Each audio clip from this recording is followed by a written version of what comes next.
लोकतंत्र में चुनाव होना बड़ी बात नहीं है। बड़ी और उल्लेखनीय बात है राजनीतिक दलों तथा उम्मीदवारों द्वारा की जाने वाली घोषणाएं। घोषणाओं की ऐसी पूरी लिस्ट घोषणा पत्र कहलाती है। चुनावी घोषणा पत्र में वोटरों को लुभाने और रिझाने के लिए आकर्षक वादों की भरमार होती है। मकसद वोटरों का वोट पाना होता है। घोषणा पत्र चाहे किसी भी दल या उम्मीदवार की हो, उसकी भाषा एक जैसी ही होती है कि आप हमें वोट दीजिए, हम आपके लिए ये करेंगे और वो भी करेंगे, और वो सब कुछ करेंगे जो पहले वालों से नहीं हो सका।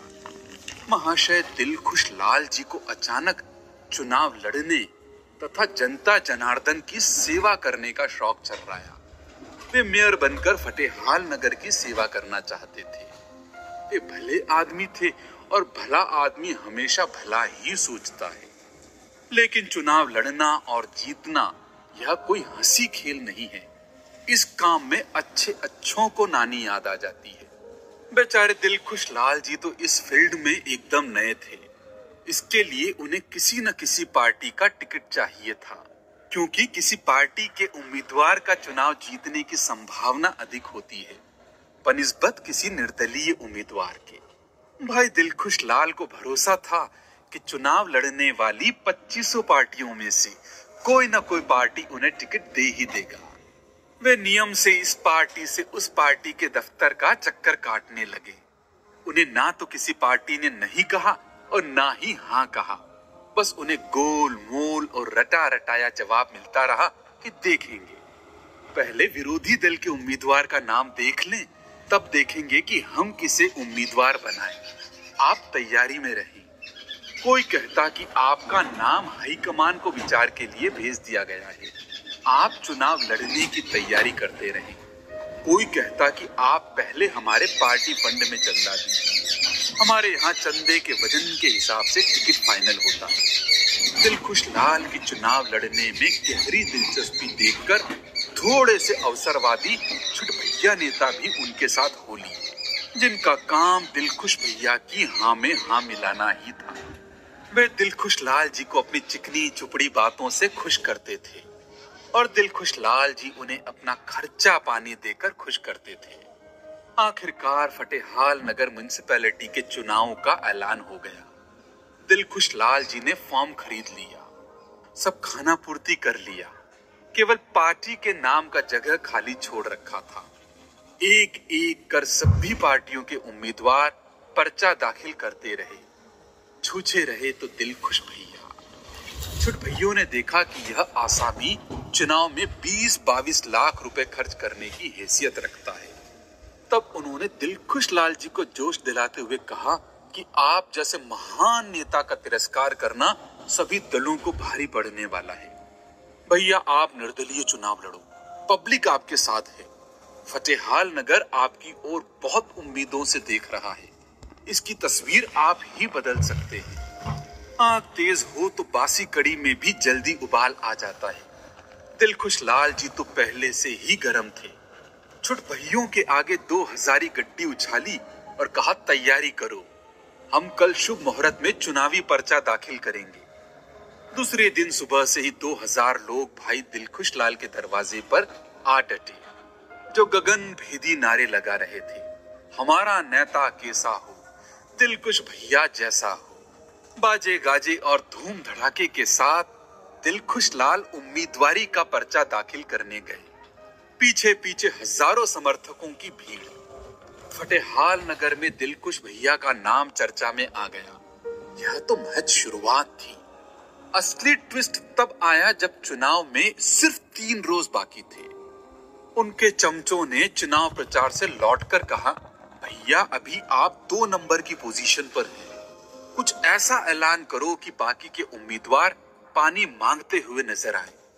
और क्या करूं भाई लोगों, मेरी बहुत ज्यादा की औकात नहीं है। दिलखुश भैया अभी आप ऐसा कुछ धांसू घोषणा करो कि पब्लिक में आपको वोट देने की होड़ मच जाए। चुनाव जीते तब वादा पूरा करने को सरकारी पैसा आपके हाथ में होगा, कोई दिक्कत नहीं होगी। हाँ भैया, दूसरे चमचे ने हंसते हुए कहा। ऐलान आपका, रुपया सरकार का और नाम आपका, खर्चा पब्लिक का और फायदा हमारा। बात दिलखुश लाल की खोपड़ी में घुस गई। बोले, हाँ यारो, चुनाव जीतना है तब कुछ करना ही पड़ेगा। अगली सभा में दिलखुश लाल जी ने घोषणा किया कि आप मेरे चुनाव चिन्ह पायजामा का बटन दबाएं। अगर मैं चुनाव जीता तब हर आम वो खास को 2-2 जोड़ी पायजामे दिए जाएंगे, वह भी बिल्कुल मुफ्त। मंच पर उपस्थित तेज तर्रार एक युवा नेत्री ने सवाल किया, दिलखुश भैया, पुरुषों को आप पायजामा देंगे और हम लेडीज लोगों को? हम लेडीज विरोधी बिल्कुल नहीं हैं। दिलखुश भैया ने तुरंत मामला संभालते हुए कहा, हर लेडीज को 2-2 जोड़ी पाजामे दिया जाएगा। तत्काल पंडाल तालियों की गड़गड़ाहट से और गगन भेदी नारों से गूंज उठा। हमारा नेता कैसा हो, दिलखुश भैया जैसा हो, और पायजामे का बटन दबाएं, पायजामे ही पायजामे पाएं। बटन दबाओ पैजामे का, साथ मिले पैजामे का। यह पायजामे वाला आइडिया सुपर डुपर हिट हुआ। पब्लिक ने चावल, गेहूं, चीनी, मिट्टी, तेल वाला वादा खूब देखा और सुना था। वह इनसे बोर हो चुकी थी, अतः मुफ्त पायजामों ने पब्लिक के दिमाग की जैसे बत्ती ही जला दी। भैया दिलखुश लाल भारी बहुमत से चुनाव जीतकर फतेहाल नगर के मेयर बन गए। पायजामे ने सारे उम्मीदवारों की जमानत जब्त करा दी थी। अब बारी दिलखुश लाल की थी कि वे पब्लिक का दिल खुश करें, अपना वादा पूरा करके, यानी पायजामे मुफ्त देकर। पहली ही बैठक में दिलखुश लाल जी ने अधिकारियों को पायजामा प्रोजेक्ट को प्राथमिकता देने का हुक्म दिया। अधिकारियों ने बताया कि मुफ्त पायजामा वितरण यह बहुत बड़ी योजना है, अतः इसके लिए पहले कमेटी बनाना होगा जो राज्य सरकार से इसके लिए जरूरी धन की मांग करेगी। हमारे नगर पालिका निगम की इतनी आमदनी नहीं है कि 1.25 लाख लोगों को मुफ्त पाजामे और पाजामियां दे सके। बात सही थी, अतः सबसे पहले सर्वदलीय पायजामा वितरण कमेटी का गठन हुआ। इस कमेटी की महीनों तक बैठकें हुई। पायजामा बनवाने या उसे रेडीमेड खरीदने पर माथापच्ची हुई। कमेटी के सदस्यों ने इस संबंध में अनेक शहरों तथा राज्यों का दौरा किया। पायजामा विशेषज्ञों से घंटों बातचीत तथा सलाह मशविरा हुआ। अंत में पायजामा कमेटी ने मुफ्त पायजामा वितरण हेतु 50 करोड़ रुपए का अनुदान प्रस्ताव तैयार कर मंजूरी के लिए राज्य शासन को भेज दिया। दिलखुश लाल थोड़े खुश हुए कि उनकी पायजामा वितरण की महत्वाकांक्षी योजना ने पहला चरण सफलतापूर्वक पार कर लिया। फतेहाल नगर के मेयर दिलखुश लाल निर्दलीय ने चुनाव में राज्य के सत्ताधारी पार्टी के उम्मीदवार का जमानत जब्त कराया था। यह कोई छोटी मोटी बात तो नहीं थी जिसे भूला जा सके। जिस पायजामे ने उनका फजीहत कराया था, अब वही पायजामा उनकी मुट्ठी में था। वे चाहे तो मुट्ठी खोल दें या बंधी रखें। पायजामे वाली फाइल ठंडी होने लगी और भैया दिलखुश लाल गर्म होने लगे। उनके साथ साथ वे भी गर्म हो रहे थे जिनकी लुटिया पायजामे ने डुबाई थी। चुनाव हुए 1.5 बरस हो चुका था और पायजामों का कहीं कोई अता पता भी नहीं था। पब्लिक भी बेचैन होने लगी। उन्हें पूरा बेचैन करने के लिए कुछ लोग बहुत ज्यादा बेचैन हो रहे थे। जो लोग पायजामा पहनते थे, उन्होंने सरकारी पायजामे की उम्मीद में नए पायजामे नहीं खरीदे, अतः उनके पायजामों की हालत रोज बरोज नाजुक होती जा रही थी। और जिन्होंने कभी नहीं पहने, उनकी भी मुफ्त पायजामे मिलने की खुशी फीकी पड़ती जा रही थी। कोट पैंट पहनने के बजाय बहुत से शौकीनों ने मुफ्त के पायजामों का सौदा भी कर रखा था और उनमें कुछ लोग एडवांस लेकर उसे हजम भी कर चुके थे। पायजामा मिलने में देरी इन सभी को बेचैन कर रही थी। फतेहाल नगर में जल्द पायजामा वितरण की मांग को लेकर धरना प्रदर्शन न होता तब ताज्जुब होता। म्युनिसिपैलिटी तथा दिलखुश लाल जी के घर के सामने धरने दिए जाने लगे। इसका दिलखुश भैया पर कोई असर नहीं हुआ, क्योंकि जो असली नेता होता है वह पब्लिक पर पब्लिक के सामने गुस्सा नहीं करता। दिलखुश लाल जी ने फैसला किया कि पायजामों का वादा उन्होंने किया है, अतः उन्हें ही कुछ करना होगा। उन्होंने कुछ किया भी। कुछ मदों में टैक्स की बढ़ोतरी का प्रस्ताव आया, बहुत दिक्कत के बाद ही पास भी हो गया। सरकारी काम होते होते होता है, हर काम के लिए नियम कायदे बने हैं। कुछ खरीदना हो तो टेंडर बुलवाया जाता है, न्यूनतम रेट तथा दूसरे नियमों को मानना होता है। कुछ रकम की व्यवस्था होते ही पायजामों के लिए कपड़े सप्लाई करने हेतु टेंडर बुलाया गया। यह खबर मिलते ही पब्लिक खुश, सारी नाराजगी दूर। दिलकुश भैया जिंदाबाद, दिलकुश भैया अमर रहे। यह फटेहाल नगर ही है जहां की पब्लिक 4 पायजामों के बदले किसी को भी अमर बना देती है। मिले तो जिंदाबाद, ना मिले तो मुर्दाबाद। यह फटेहाल नगर है जनाब, यहाँ की बात ही निराली है। कपड़ों के थान का पहला खेप जब फटेहाल नगर पहुंचा, तब तक दिलकुश भैया का 5वां साल शुरू हो चुका था और मुफ्त पायजामे बांटने की उनकी महत्वाकांक्षी योजना तब भी उतनी ही दूर थी जितनी दूर पहले साल थी।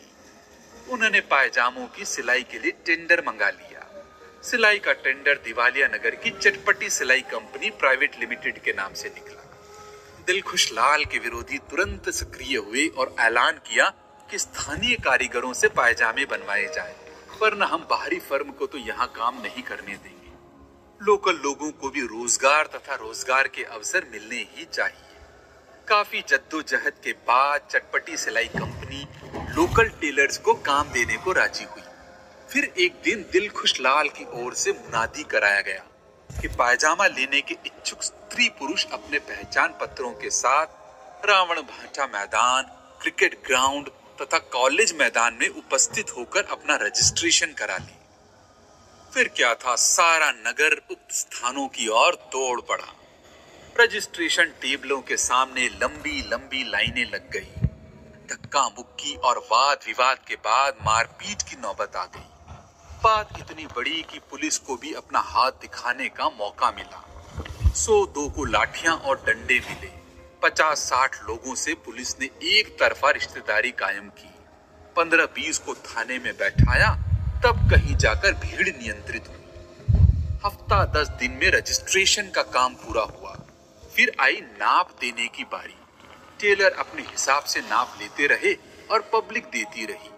इस बीच किसी शुभचिंतक ने दिलखुश लाल को दिल दहला देने वाला संदेश दिया कि आचार संहिता लगने वाली है। दिलखुश लाल की नींद उड़ गई।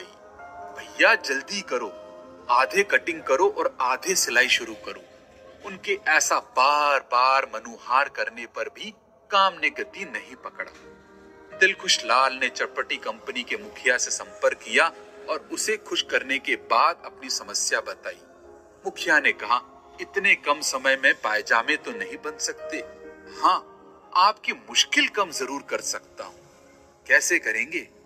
आप बाजार से पायजामों के नाड़े मंगा लीजिए और उन्हें बांटना शुरू कर दीजिए।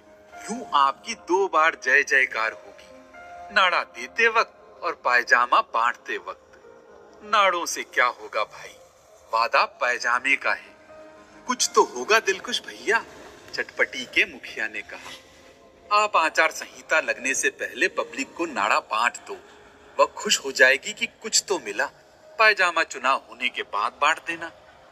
बात दिलखुश लाल के समझ में आ गई। वे इस काम में जुट गए।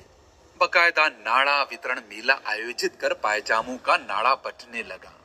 अभी आधे पब्लिक को नाड़ा मिलने से पहले ही चुनाव की घड़ी आ गई। नाड़ा वितरण बंद, पायजामों की कटाई सिलाई बंद और सिले अधसिले पायजामे चुनाव परिणाम आने तक गोदाम में हुए सीलबंद। दिलखुश लाल ने मुफ्त नाड़ा बांटने को अपनी सबसे बड़ी उपलब्धि बताया, तो उनके विरोधियों ने पायजामा घोटाले को अपना हथियार बनाया। फिलहाल फटेहाल नगर के चूहों को अपना मनपसंद काम मिल चुका है। फटेहाल नगर के सारे चूहे पायजामा गोदाम में इकट्ठा हो रहे हैं, जनता की खून पसीने की कमाई को कुतरने के लिए।